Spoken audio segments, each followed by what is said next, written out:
Good evening. Here is the world news from BGI TV, Babangagede Imo TV. I am Morire Rebila Lawal. First are the major headlines for the world news. Buhari has no house in UK, comment angers netizens.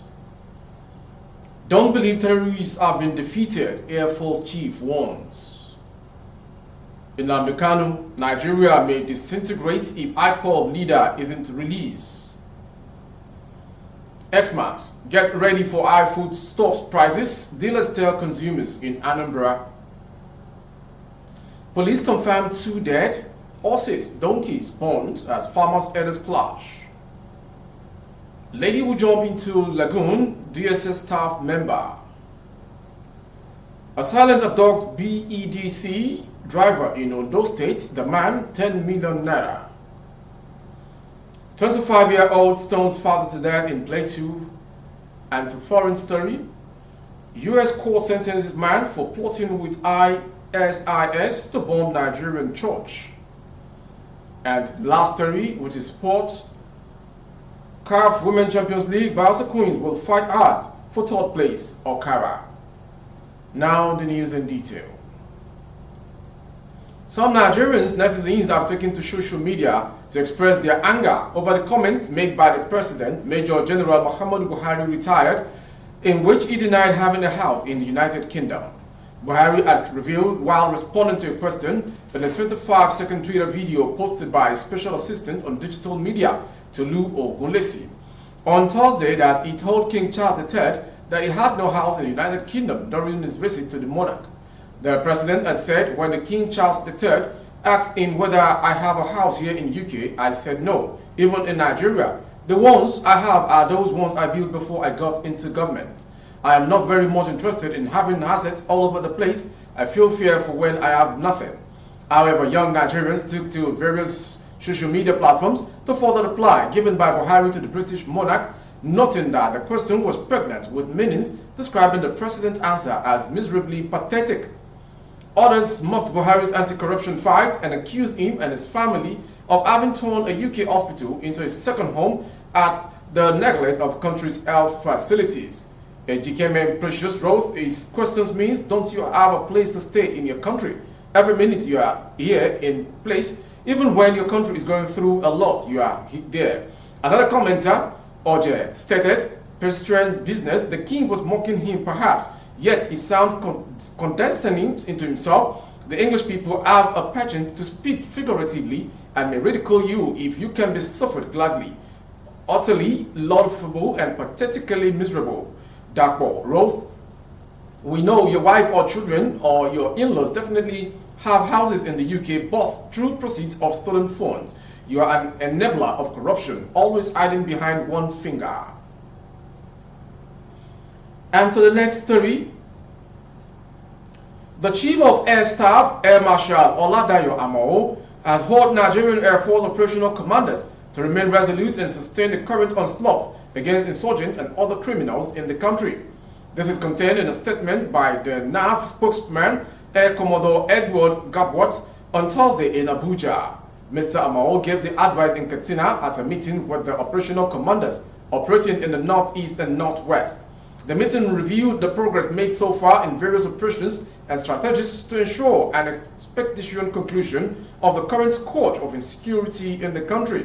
Amao reminded the commanders to take cognizance of the dynamism and complexities of the ever-changing security environment and adopt the best strategies to apply NAV's air power capability in prosecuting operations. He expressed satisfaction with the current operational momentum deployed against the insurgents in the 2 zones, which led to the killing of several key insurgent leaders and their cohorts. Moving to the southeast, the lead counsel of Nnamdi Kanu, leader of the indigenous people of Biafra, IPOB, Nnamdi Kanu Mike Ozekome, has warned against the continued detention of the Biafra agitator. Ozekome said Nigeria would disintegrate if Kanu is not released from custody soon, despite court's order. He issued a warning during a meeting with Igbo leaders in Atlanta, the United States of America, US. Ozekome assured that releasing Kanu would not escalate insecurity in the southeast. According to Ozekome, We are at the Supreme Court, and it will be right the wrong, because nobody will intimidate the Supreme Court. They will have to do something so that Nigeria will not disintegrate.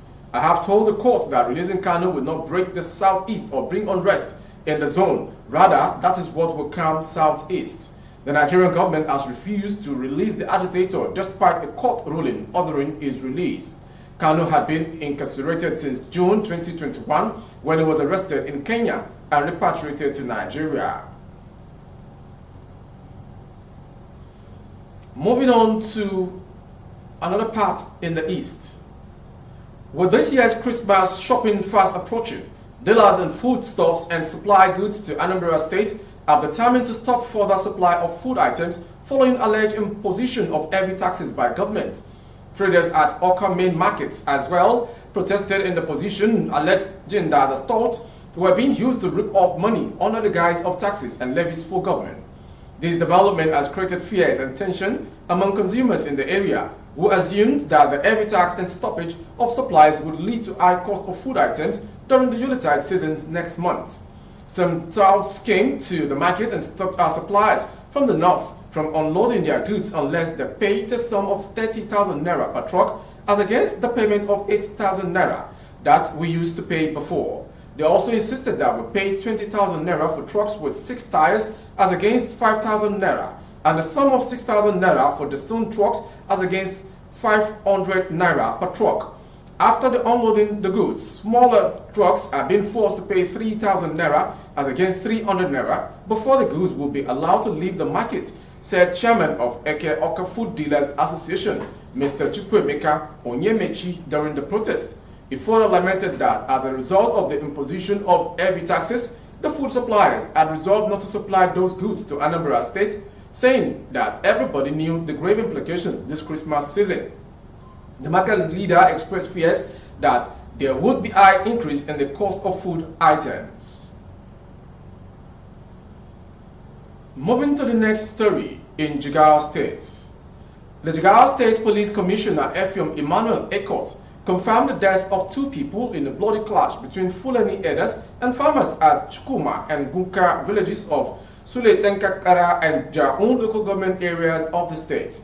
Speaking to newsmen in his office, the police boss also said 2 horses and 19 donkeys were born in the village. Mr. Effium explained that some people who arrived at the police station with injuries reported that they were wounded and police directed them to the hospital for treatment. Some hours later, another people also entered the station, also with injuries on them, claiming of being attacked, whom also sent to hospital. They all treated and discharged. The police commissioner stated further, at around 4 p.m., the village head of Chiromawa village reported to the police that 2 dead bodies had been seen in the bush near the village. To Lagos State from the north. The woman who jumped into the Lagos Lagoon on Thursday has been identified as Adetutu Adedokun, a staff member of the Department of State Services. According to Channels Television, sources in the office revealed that Adedokun was said to be an unarmed combat instructor. It was also said that she recently got engaged.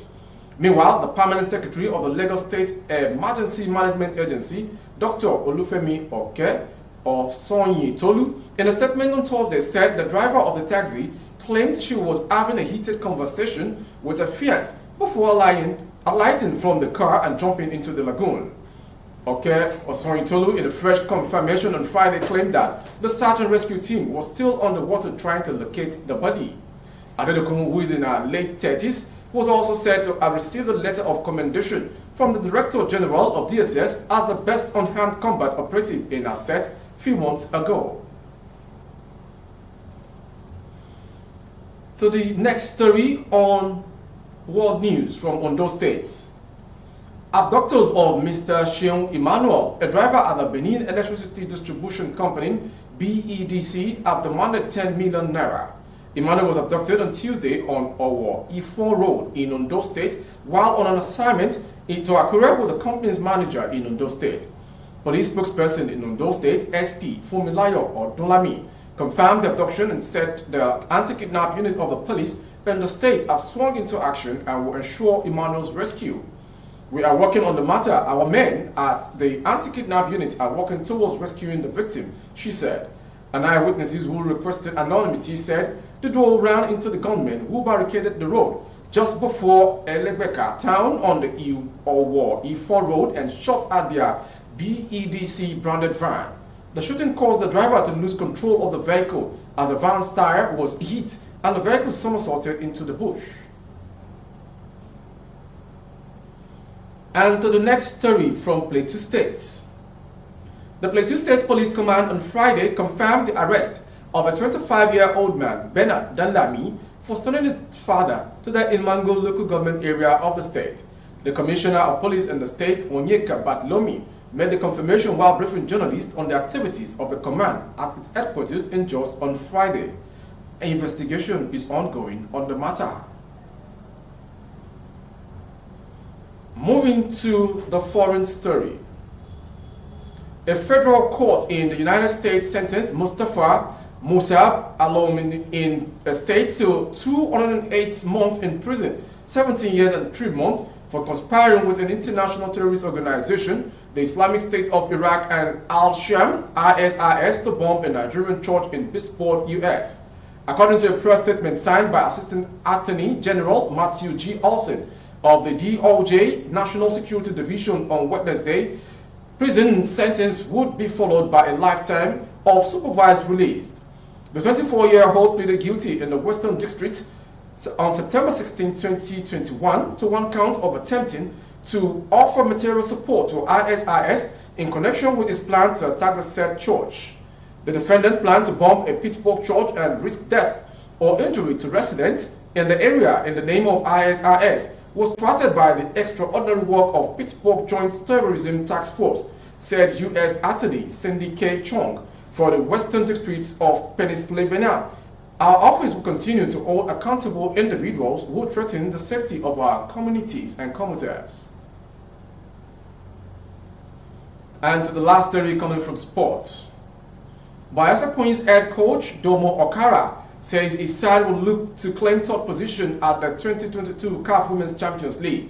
The Nigerian champions lost 1-0 in the semi-final to host AS FAR of Morocco on Wednesday. The Prosperity Girls will now take on Simba Queens of Tanzania in the third place match on Saturday. Okara stated that it is important for his team to bow out of the competition in style.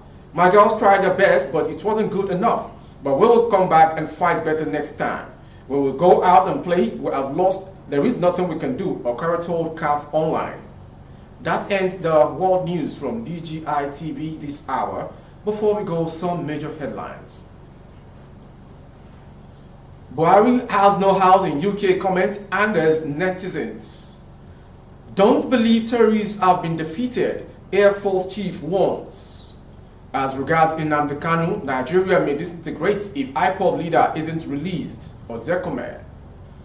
We also brought to you concerning price hike on food, concerning the Yuletide season coming. Get ready for high food store prices. Dealers tell consumers in Anambra. And on sports, Bayelsa Queens will fight hard for third position, the chief coach says. For more updates on YouTube, our handle is Babagede Imo TV. Kindly subscribe and click on the notification bell. Select option all to access our broadcast. On Facebook, Bagede Imo with Alawiye Adebayo. Please like and follow the page. On Instagram, Bagede Imo _22. For advert placement of goods and services, coverage of events and function, please dial the phone number streaming on your screen for advert placement only. Thank you for watching. Jumat Mufida to all faithful Muslims all around the world. And thank God it's Friday. I am Morire Rebila Lawa. Good evening. Oh, na, na, na.